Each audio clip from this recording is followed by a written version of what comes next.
Bapak, Ibu, Saudara, bila Anda mendengar nama Thomas Alva Edison, pasti Bapak Ibu tahu siapa dia. Dia adalah seorang penemu bohlam lampu pijar yang membuat kita sekarang bisa menikmati terangnya lampu. Saya mau kisahkan masa kecilnya dia.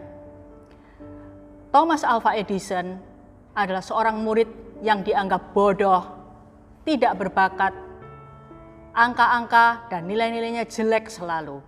Sehingga hanya beberapa tahun dia dikeluarkan dari sekolah karena sekolah angkat tangan dan mereka menulis surat kepada orang tuanya. Mereka berkata, seorang gurunya berkata kepada Thomas kecil, surat ini jangan dibuka di perjalanan, nanti sampai rumah dikasihkan ke ibumu. Oke? Dengan gembira Thomas kecil membawa surat itu kepada ibunya, memberikannya. Setelah membaca surat itu, sang ibu berlinang-linang air mata. Kemudian dia membaca surat itu keras-keras di depan Thomas kecil. Putra Anda seorang jenius. Sekolah ini terlalu kecil untuk menampungnya dan kami tidak memiliki guru yang cakap untuk mengajarnya. Kami ingin Anda sendiri yang mengajarnya. Dan ibu ini berkata, "Nak, kamu anak jenius. Sekolah tidak mampu menampungmu. Mulai besok ibu yang akan mengajar kamu." Demikianlah di bawah asuhan ibunya, Thomas bebas belajar dengan banyak membaca buku dan melakukan eksperimen-eksperimen kecil. Bapak, Ibu, Saudara, waktu umur 12 tahun, dia berhasil membangun sebuah laboratorium kimia kecil di ruang bawah tanah ayahnya. Bapak Ibu, singkat cerita, umur 32 tahun, dia sudah berhasil membuat dunia ini tidak gelap lagi. Ketika malam hari, ada lampu yang terang menyinari kegelapan. Thomas yang dianggap bodoh waktu kecil itu, sekarang berhasil menciptakan bohlam lampu pijar yang mengubah wajah dunia selamanya. Hal ini terjadi jauh setelah ibunya wafat. Thomas saat itu berhasil usia 30 tahun menjadi penemu ternama di Amerika Serikat. Suatu hari dia melihat-lihat di rumah barang-barang keluarganya masa lalu. Tiba-tiba dia melihat kertas surat terlipat di laci sebuah meja.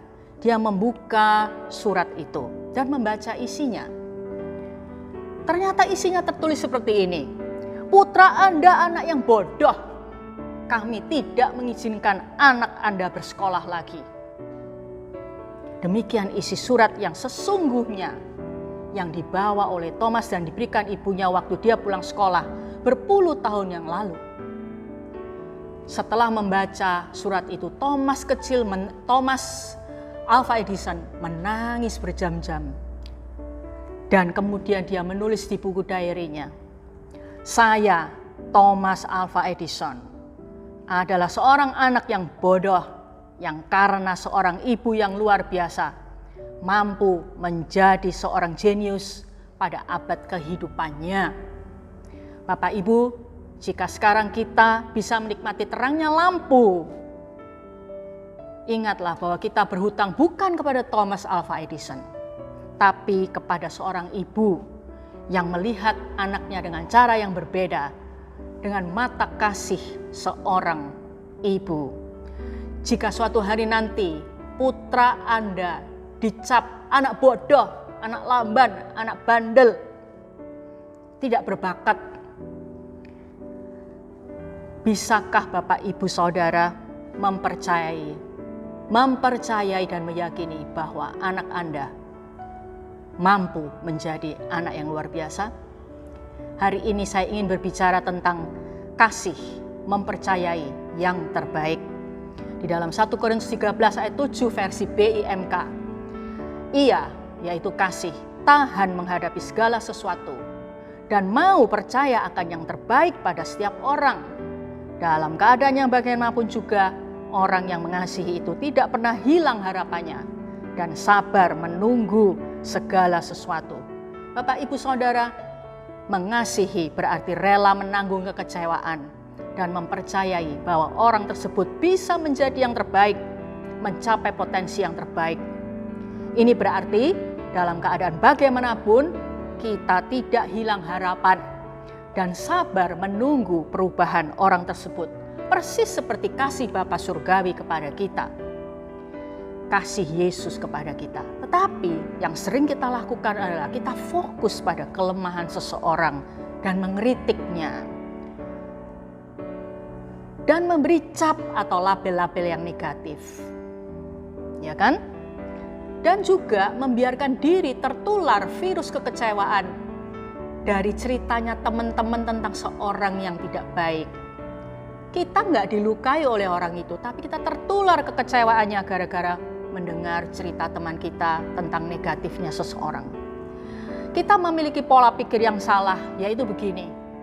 Dengan mengkritik, tujuannya supaya orang itu memperbaiki kesalahannya dan akhirnya bisa berprestasi dengan baik. Orang kalau dipuji akan sombong, Bu Hana.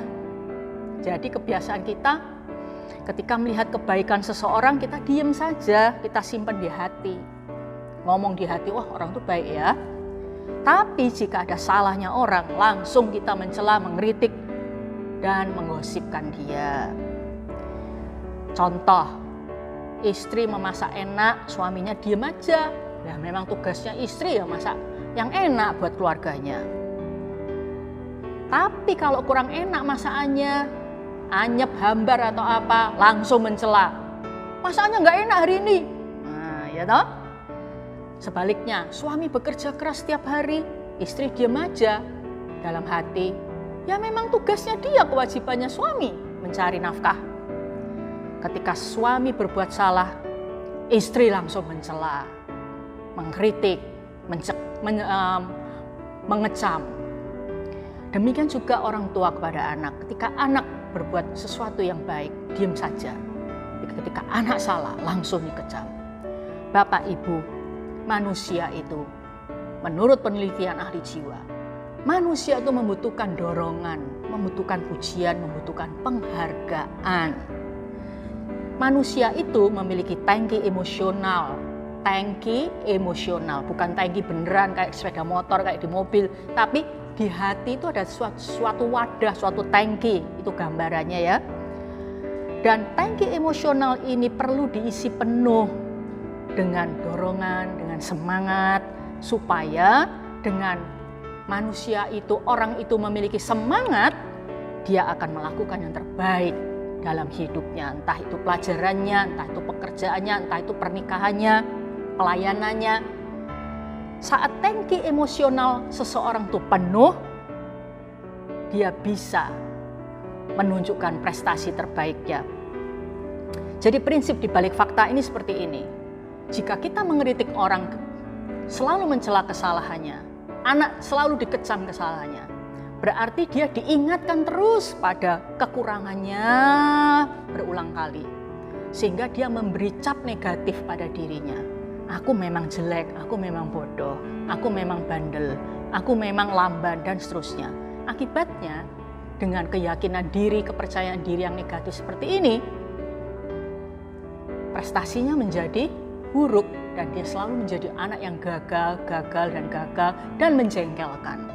Sebaliknya, kalau kita menghargai seseorang, Bapak Ibu menghargai anak, Bapak menghargai istri, dan sebaliknya istri menghargai suami, maka orang itu diingatkan, ditempelkan, dilekatkan kepada kelebihannya, sehingga menciptakan keyakinan diri, kepercayaan diri yang sehat. Dengan kepercayaan diri yang sehat pada dirinya, seseorang bisa semangat, terdorong untuk memperbaiki dirinya, dan akhirnya berprestasi yang baik. Tuhan Yesus selalu memandang kita bukan pada kelemahan kita terus-menerus, tapi kepada kelebihan kita.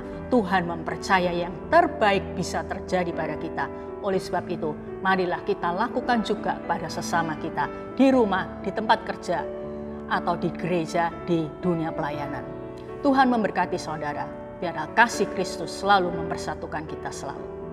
Amin.